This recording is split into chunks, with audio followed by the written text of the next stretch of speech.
তুমি পরের প্রশ্নের উত্তর দাও। তোমার সামনে যদি কোনো মেয়েকে ইপটিজিং করা হয় তখন তুমি কি করবা? স্যার ওরা যেহেতু ইপটেজার, সো ওরা অনেকজন থাকবে, আমি একাই কিছু ওদের সাথে করতে পারবো না। তো আমি কি করব, ওদের এলাকার যে মুরব্বী যারা আছে তাদের নিয়ে কিছু করার ট্রাই করব। যদি তাও না হয় তাহলে আমি আইনের আশ্রয় নিব। যাক, ভালো বলছো। আচ্ছা তুমি? ওর মায়ের বাপ স্যার এটা কি প্রশ্ন করলেন? এটি দেখলি তো আমি নগদ করে কর দিলাম, সাইকে আমি গেলাম স্যার। এরপরে যদি এরা মনে করেন যে ভাই ইয়ে কইলো যে অনেকজন হতো সাইফাতন যদি থাকে, তাহলে স্যার কি আমি জানটা দিলাম নিয়ে গেল, আমি স্যার আইনের আশ্রয় নিতে হইব।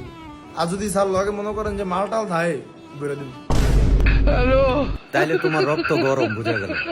আচ্ছা এবার একটা ব্রেনের প্রশ্ন করি তোমাদের, হ্যাঁ? আচ্ছা তুমি হা করে আব্বা বলো।